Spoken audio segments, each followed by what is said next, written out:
বহুত ডাঙৰ প্ৰশ্ন সুধিছে মানে এনেকুৱা নহয় যে ভাল লগা বা কিন্তু ভাল লাগে এনেকুৱা ঢুলীয়া কিছুমানৰ থাকে নহয় চুলিবোৰ দীঘল দীঘল যে চুলিবোৰ জোকাৰি জোকাৰি ঢোল বজায় এনেকুৱা ঢুলীয়া কেইজন ভাল লাগে যে যেতিয়া আপোনালোকে বিহু নাচে ক'ৰবাত মঞ্চত কোনোবাই প্ৰপ'জ কৰে পচন্দ কৰে তেনেকুৱা হয়নে হয় বহুত হয় বহুত হয় হয় হয় আপোনাৰ লগত হয় হয় কেতিয়াবা নিজৰ মানে বিহু টিমৰ ঢুলীয়া বা হুঁচৰি দলৰ কোনোবা এনেকৈ আৰু হয় বেক ষ্টেজৰ মানুহ হ'লেও হ'লে নাচোঁ বুলি জানে খালি ভাল পাই থাকোঁতে বা আমি ৰিলেশ্যনত থাকোঁতে মানে তেওঁ নাজানে যে ময়ো বেলেগৰ লগত নাচিছোঁ তেখেতেও বেলেগৰ লগত নাচিছে তেনেকৈ চিনাকি আৰু আপোনালোকৰ প্ৰেম বিবাহ আৰু যোগসূত্ৰটো হৈছে বিহু বিহু চেনেক পঠিয়াই দিছোঁ দিবলগীয়া হৈছে এইটো কাৰণে কাৰণ বিহু নাচিলেই নহ'ব কৰ্মও কৰিব লাগিব মই আছোঁ এতিয়া বিহুৱতী বোৱাৰী ছিজন 2ৰ আমাৰ এই জ্যোতি চিত্ৰবনত অনুষ্ঠিত হৈ থকা এই বিশেষ শ্বুটিঙৰ অনুষ্ঠানত আৰু মোৰ সৈতে আছে দুগৰাকী বিহুৱতী বোৱাৰী যিসকলে ইয়াত প্ৰতিযোগিতাত অংশগ্ৰহণ কৰিবলৈ আহিছে প্ৰথমে আপোনাৰ নামটো আৰু ঠিকনা আপোনাৰ পৰিচয়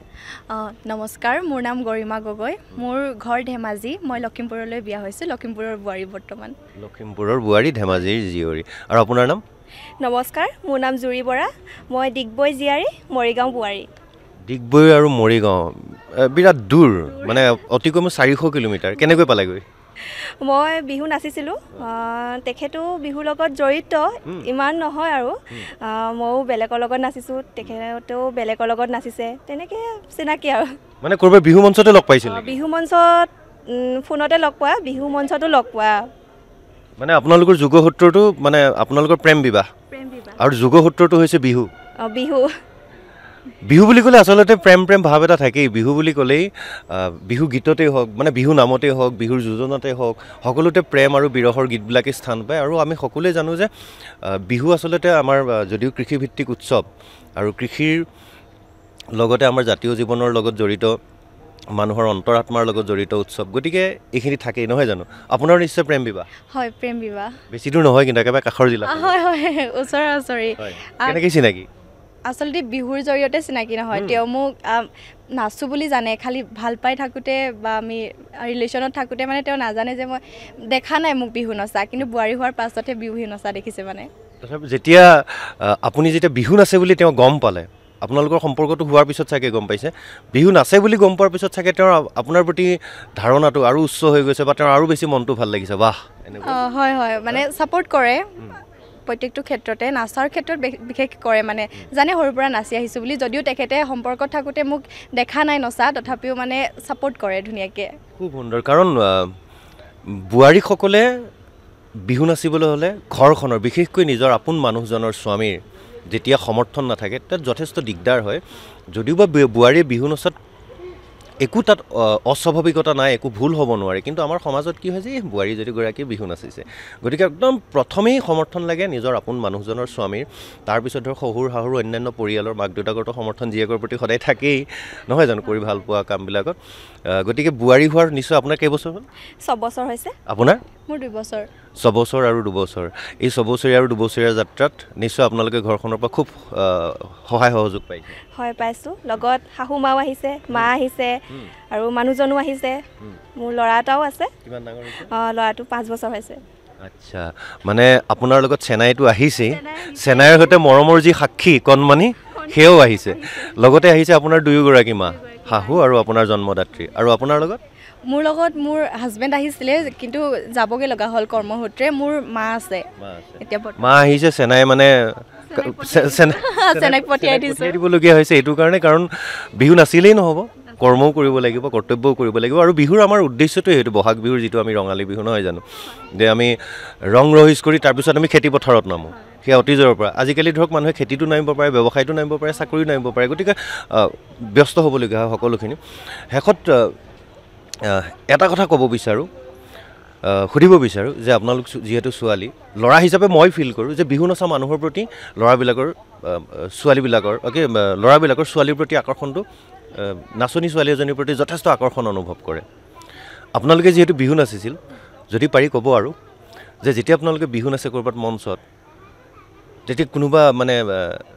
তেতিয়া আৰু বিয়া বাৰু হোৱাৰ আগত কোনোবাই প্ৰপ'জ কৰে পচন্দ কৰে তেনেকুৱা হয়নে হয় বহুত হয়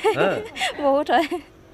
এইটো ক'ৰবাত বিহু নাচিবলৈ যাওঁতে হয়তো ষ্টেজত গ'ল কমিটিৰ কোনোবাই চিনাকি হ'ল বুলি ছোৱালীজনী ভাল লাগিছে ক'ত খবৰ দিয়ে বা এনেকুৱা কিবা আছে নেকি খা খবৰ কৰা হয়নে হয় হয় আপোনাৰ লগত হৈছে হয় হয় কেতিয়াবা নিজৰ মানে বিহু টীমৰ ঢুলীয়া বা হুঁচৰি দলৰ কোনোবা এনেকৈ আৰু হয় বেক ষ্টেজৰ মানুহ হ'লে বেক ষ্টেজৰ আৰু লগতে এইটো হয় ন কেতিয়াবা আপোনালোকে এতিয়া সেইটো মই ল'ৰাৰ দৃষ্টিকোণেৰে ক'লোঁ এতিয়া ছোৱালীৰ দৃষ্টিকোণেৰে যদি কওঁ ধৰক আপোনালোকে ছোৱালী হিচাপে যেতিয়া বিহু নাচে কেতিয়াবা ক'ৰবাত বিহু চিহু বা বেলেগ দলৰ বিহুৱাৰ প্ৰতি বা বাঁহী বাদকজনৰ প্ৰতি বাঁহী বাদকজনৰ প্ৰতি মানে সাধাৰণতে আৰু ঢুলীয়াজনৰ প্ৰতি আকৰ্ষণটো অলপ সদায় বিশেষ হৈ পৰে আৰু পেপুৱাজনৰ প্ৰতি আপোনালোকৰ কেতিয়াবা হৈছিল নে যদি বেয়া নাপায় তেওঁলোকে বহুত ডাঙৰ প্ৰশ্ন সুধিছে মানে